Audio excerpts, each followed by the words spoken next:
Thank you. I have to get situated here. Old eyes. I need my iPad now for my notes. But thank you for that introduction. When I think in terms of myself and people ask, well, who are you? And I tell them that I'm an elder African-American woman born and raised in the Jim Crow segregated South. And that background has formed every breath I take. And it's with me always. And that's who I am, in addition to being a wife and a mother and grandmother. And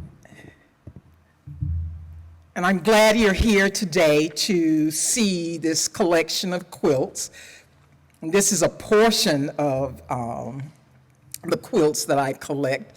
And you might ask, or many ask, why do I collect quilts?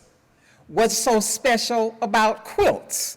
And for that answer to that question, I have to reach back to 1968 and a recording by James Brown, "Say It Loud, I'm Black and I'm Proud." I collect quilts because I'm Black and I'm proud. America's story is incomplete without the stories of Black men and women, from our enslaved ancestors to our contemporary leaders of today and our current societal challenges. It is a well-known fact that America's mainstream educational curricula does not adequately include diverse American histories. So collecting quilts for me is a good way to solve this problem. Educating our nation's citizens about the important segments of our complex, authentic national history is a critical priority for our nation's vitality. Why quilts? Because quilting is one of America's most powerful art forms, with its widespread appeal and its association with comfort, warmth, and healing. Quilts and quilt making are important not only to American, but to Black culture in particular, because this art form was historically one of the few mediums accessible to marginalized groups to tell our stories, as well as to provide warmth for our families and to empower them with a voice. Through cloth, people can relate to history visually as opposed to reading about history. We as Americans, as a nation, we're not a nation of readers, and this has been verified by statistics. Americans tend not to get their information from reading. We're visual learners for the most part. So informing people about our history, Black history, it's an easy fix to use quilts and inform people visually about what's happening. And the quilts I've collected take us to places and people and events that many have not encountered before. And this is very important for me. I mentioned this earlier to someone. Growing up in the South back in the day and still right now, I didn't learn about Black history because it wasn't taught. Our history, we learned white folks' history. Everything was about white folks and not so much anything about African Americans. So that's one of the forces that drives me in the collection of my quilts. I love stories. I love stories, and especially the stories of my people. And I'm going to share with you a few of my favorite quilts that are in this show. And actually, every quilt I have is my favorite. I do, and I keep lying to my husband and telling him I'm just buying one more favorite quilt, okay? But it's never that way, and as quilters especially know, it's just like cloth, okay? We never have enough fabric as quilters. You never have the right sewing machine. You keep buying sewing machines, you keep buying fabric. You only know when you get enough, when you get to the point you have to hide it in the trunk of your car, bring it out at night when your husband's sleeping, and integrate it into all the stuff that you already have. That's when you know you have enough.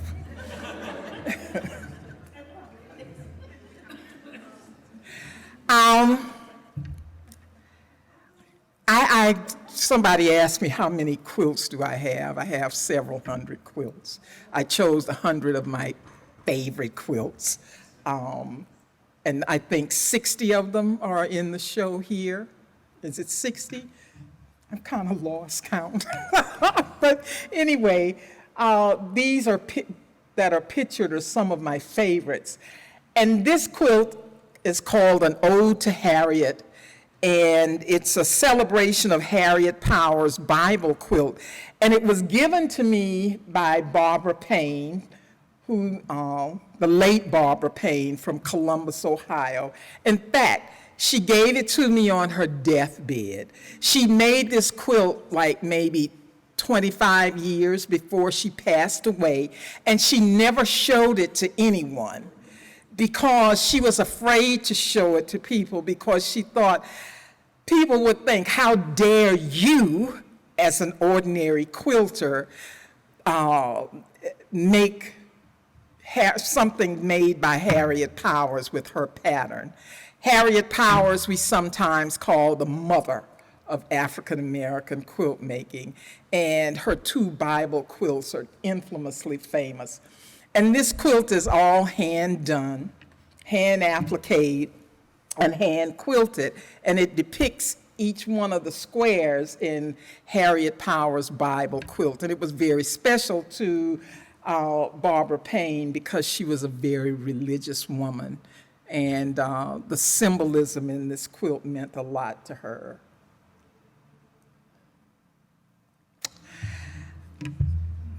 And I want to add too, all of the quilters, most of the quilters I've collected are all self-taught quilt makers. Even myself, I taught myself how to quilt, and I often say I wish I had time to take classes and whatnot, but I haven't. And God help me if I ever had any classes, because then I wouldn't know what to do with myself if I really had the fine skills of quilt making, okay? So anyway, this quilt is called Smarter Than a Fifth Grader. And each block deals with the life of Garrett Morgan, who was an inventor. And he had so many inventions. He invented the traffic light. He invented the zigzag attachment for the sewing machine. Yeah, a black man did that, you know. And he invented the gas mask that are used for by firefighters. He invented a relaxer for black hair. And this man only finished the 5th grade. So hence the title of this quilt, Smarter Than a 5th Grader. Okay, this quilt is an improvisational quilt, and it was made for a show, a traveling exhibition that I curated on jazz. And Latifah Shakir made this quilt, and it has all kinds of ornaments on it, and when you move it or touch it in the least little bit, it just makes all kinds of noise. And she wanted to do that to mimic the sounds of jazz. And Textural Rhythms was the name of that show, and it traveled for 3 years. And yeah, a lot of you guys went, where did you, Costa Rica? Went to Costa Rica? Yeah, because they went with it. And it was a wonderful show, and it was a wonderful marriage of two of the most iconic art forms in the Black community, jazz and quilts. And it was a fabulous show. This is a pine cone, and I'm sure you've seen the 2 pine cones that are in this exhibition. And Betty Ford Smith made them. I commissioned her to make those quilts. I love the pine cone. It was one of Questa Benberry, who was a great historian of American quilts. It was one of her favorite quilts as well. And it is the official quilt for the state of Alabama. And I think it has over 9,000 pieces in it, and it weighs, it's very heavy. My husband struggled to get it inside and upstairs. I think it weighs at least 50 pounds, 50 or 60 pounds. So it's an incredible feat of craftsmanship, and I feel grateful to have them in my collection. So thank you, Betty.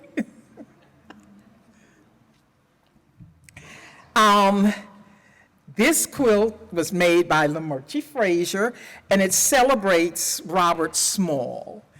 And he was an enslaved man in South Carolina who commandeered the Confederate steamer, the CSS Planter in Charleston. And he took the ship, he piloted that ship, he took it through 5 Confederate checkpoints.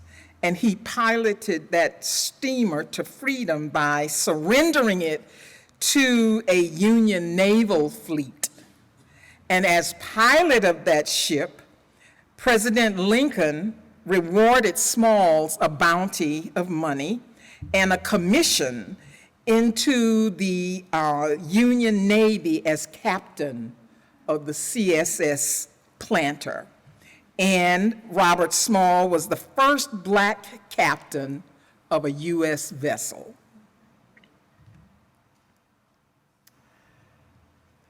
This quilt is all hand done, and it's called Miss Ruby's Crown. And the maker, Gwen Brooks, made this quilt to commemorate her aunt's voting for President Obama in that election. When she went to vote, it was such a special occasion for her, the opportunity to vote for a Black man as President of the United States. She just felt it's such a special occasion. She dressed for the occasion like she would if she were going to church. She had her hat, her white gloves, her pocketbook, and she went to vote for President Obama. So this quilt depicts that, and the quilt maker has her aunt's, Miss Ruby. These are her actual gloves that she wore when she went to vote. So, and it's full of beading and sequins and all kinds of found objects, and it's just really special. The tactile nature of quilts are special. And you're compelled, you just want to go and touch them. That's the nature of quilts. Even though, especially for quilt makers, there are always signs. There are always signs that say, don't touch the quilt. I know from experience, we are the worst offenders. You can't wait until somebody turns their back so you can feel it and look at the back of it to see how the stitches look on and the sewing looks on the back. Guilty.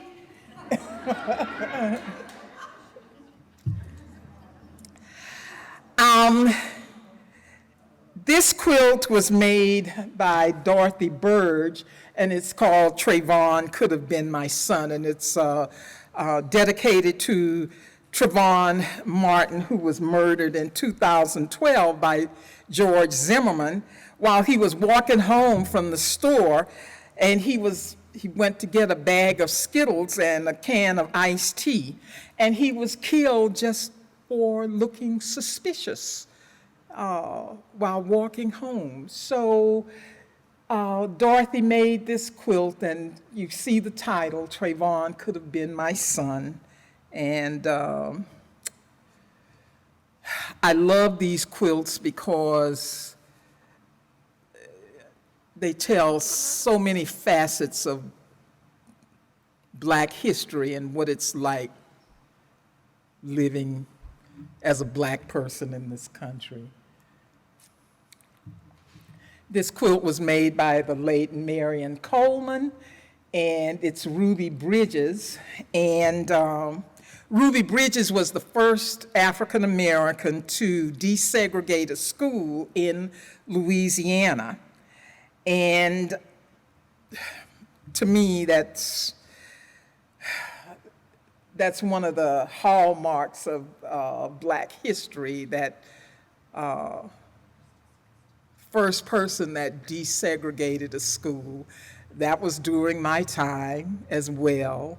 And I remember every moment of that time during the 60s. It was very traumatic times for Black folks. So this is a celebration of Ruby Bridges, who had to be escorted by the state police on her way to school every day. This quilt is by Michael Cummings, and it's called the Haitian Mermaid. And I got this quilt because one of my eldest grandson saw this quilt, and he loved this quilt. He loved the big fish in the quilt. And anything grandchildren want, grandchildren get, you know? So Michael Cummings had no intentions of selling this particular quilt from his series of Haitian mermaids, but after pleading a little bit, I got the quilt. So it's dedicated to the Haitian, it was inspired by Haitian myth that mermaids protect the people in Haiti when they're in the water.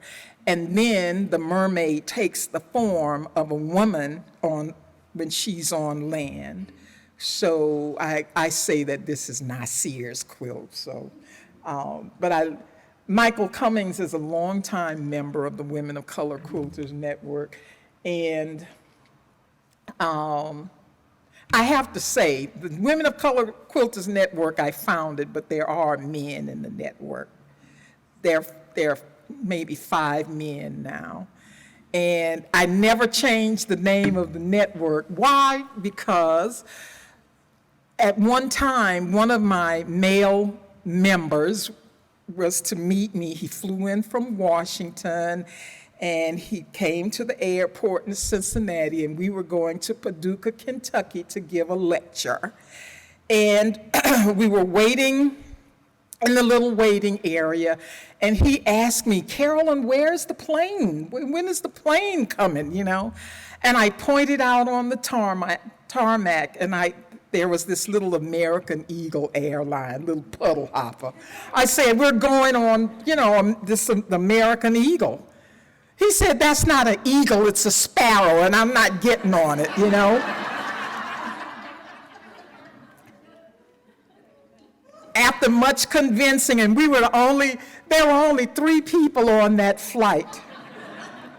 After much convincing, he got on the plane, and the pilot determined the weight and balance himself. I I was on a side by myself, okay? And the other two people, they're on one side. Mid-flight, my colleague fainted. And I told him when any of the men can survive the flight going into Paducah, I would change the name, the Women of Color Quilters Network, to include their presence. That was 25 years ago. It's still the Women of Color Quilters Network. So, but they are there. This is Mammy's Golden Legacy by Laura Gatson, and it celebrates the life of Hattie McDaniel, who starred in Gone with the Wind, and she was the first Black person to win an Academy Award. Wasn't allowed to receive her award like everybody else because we were at the height of segregation then. Actually, it's kind of sad. When she died, her Oscar was valued at $5. She was not allowed to be buried in the Hollywood Cemetery. But this quilt not only commemorates her life, but it commemorates every African American who has won an Oscar. And you'll see the Oscar statuette, and the film, the black film reels have the names of the film and the actor or actresses that won the award.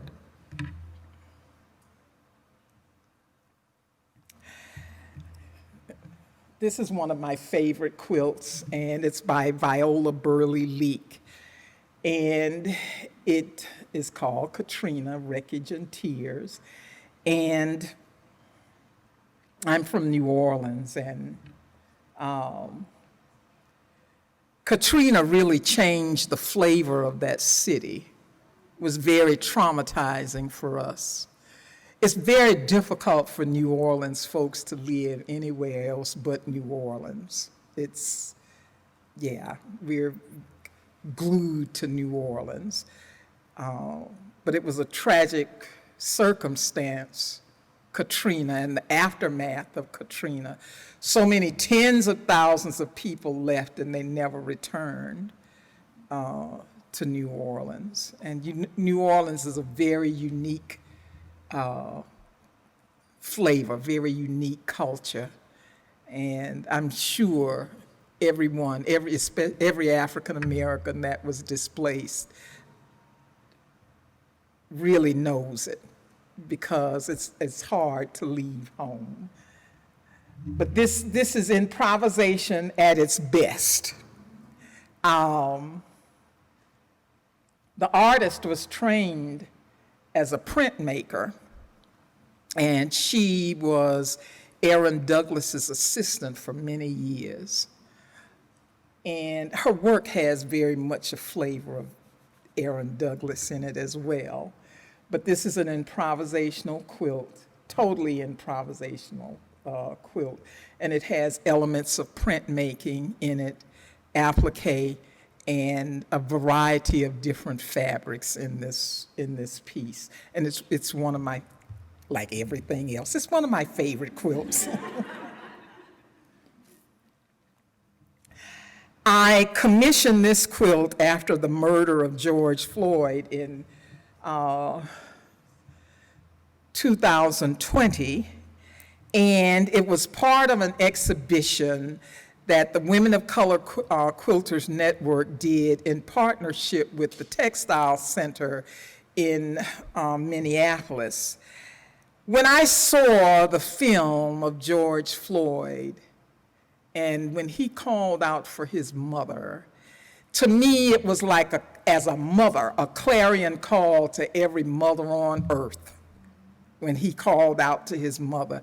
And I felt I had to do something I just had to do something. So I called Carl Ratchert, the director who's here today of the Textile Center, and asked him if he would partner with us to put on 7 exhibitions that opened around the Minneapolis area. And those exhibitions dealt with racism and police brutality, as well as a show that was a memorial to victims or people that were killed by the police. So I thank the Textile Center, and it was a wonderful, wonderful 7 exhibitions and a wonderful catalog, and it was just a wonderful marriage between the Textile Center and the Women of Color Quilters Network. I have to say, too, we put it together in a month, and the entire 7 exhibitions, well over, 200 quilts. And when I put out, it was unique, when I put out the call for entry, I got entries from around the world. That George Floyd's death resonated around the world. I heard from people, everybody, especially people of color, saying George Floyd's story is my story as a person of color living in France, as a person of color living in Italy or Brazil. And the show truly, it was just a wonderful, very emotionally moving exhibition. And that exhibition it's most likely will be traveled by the Smithsonian Sites program. So I'm looking forward to that. So thank you, Carl, for giving us that space. This quilt, very much a 3-dimensional piece, and it celebrates the life of Levi Coffin, who established the Underground Railroad route in Indiana in 1826. And he was credited with helping over 3,300 enslaved Black people escape to freedom. In here, the circles are little pockets. And originally, each one of those pockets had a map in it. And they really look somewhat hidden. You have to dig deep into the pockets to find the map. And Cynthia Lockhart is, one of the few artists that have a degree in art, and she's a fashion designer. She worked in Europe for the House of DR for many, many years, and now retired as a professor at the Cincinnati School of Design, and works basically in leather. So usually there's a lot of leather on her, used in her quilts. I don't know how many of you have seen this particular quilt. The quilting on it is extraordinary. It's beyond extraordinary, it's fierce. It's like 1/8 echo quilting. It's just extraordinary. And it's the title, We Are All Warmed by the Same Sun. And it's in honor of the 400 Black men that participated in the Tuskegee syphilis experiments. These men didn't even know they were sick, and they were really badly treated. And it's been only recently that the U.S. Public Health Service apologized to the families of these men. But the quilt maker wanted to create the quilt to remind people that we are all God's children under the same sun. We are all from one family. the human family, and all should be treated fairly and with respect. And this is she dyed the cloth that's in this piece, and the figures there are embroidered, hand embroidered.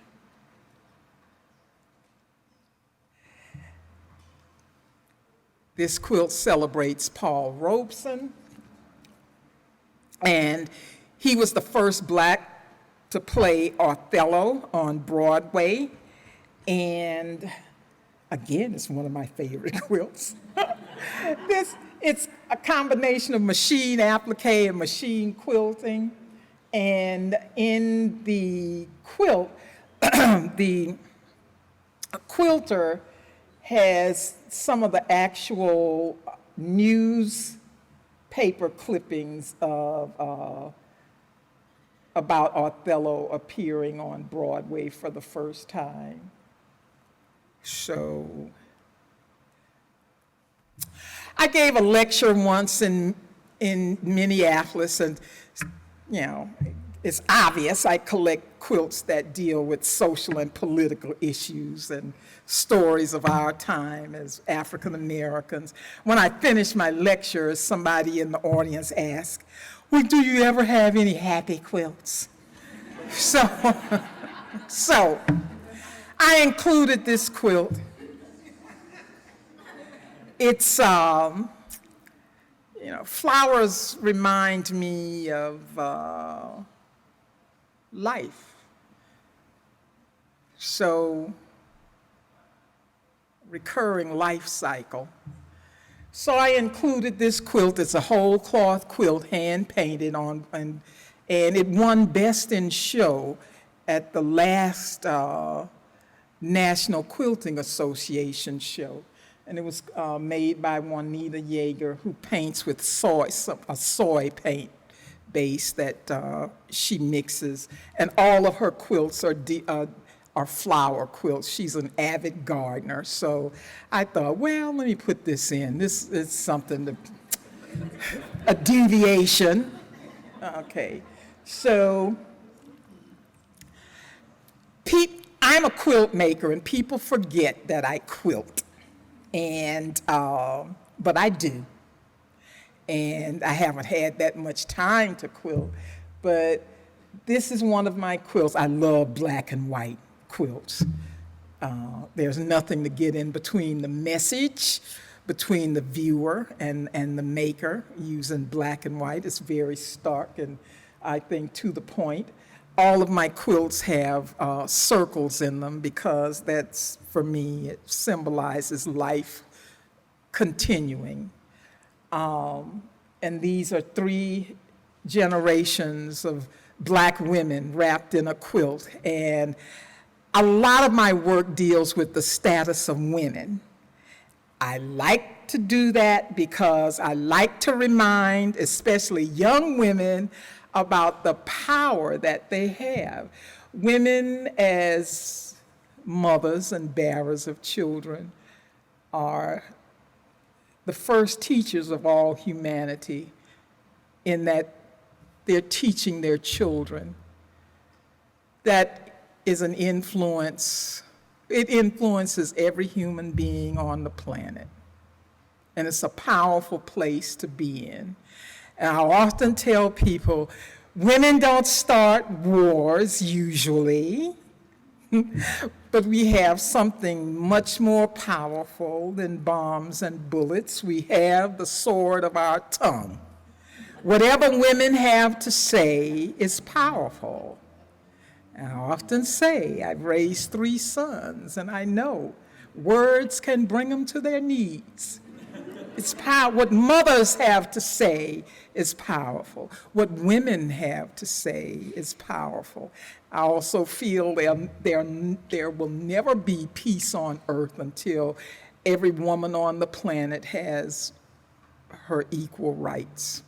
So this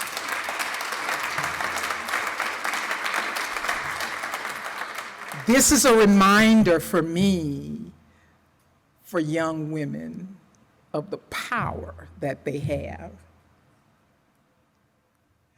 This is called the Peacekeepers Gift, and this is one of my quilts.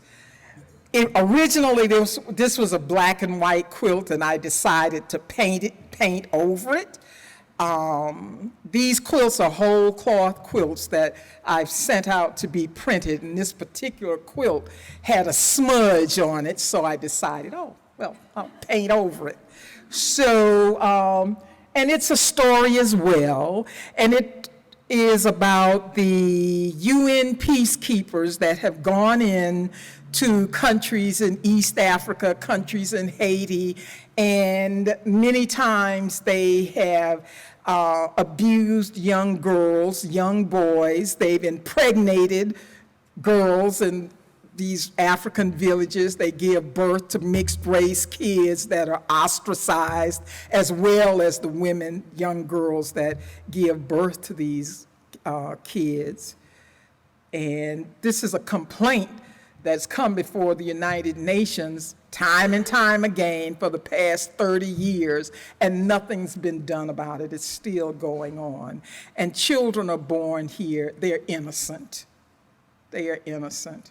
They're truly innocent. So all of these stories are reminders of things that shouldn't happen. And I want you to know that while the majority of the quilts that I've collected are made by African American artists, some of them are made by white artists, but they always involve some facet of Black history. In fact, Penny Sisto, who has 2 quilts in this exhibit, is a white woman from Wales, and she was the very first artist that I collected. It's been almost 30 years ago. So, you know, there are a few quilts in here that are not African American made. In fact, there are 2 quilts in this show that were made by quilters in London, but they tell some facet of Black history. And lastly, I want to say that all Black artistic and cultural advancement came on the heels of our pain and suffering. So pain in the Black community became the mother of our creativity. As Black people, our lives are not tragedies. We fight against this narrative.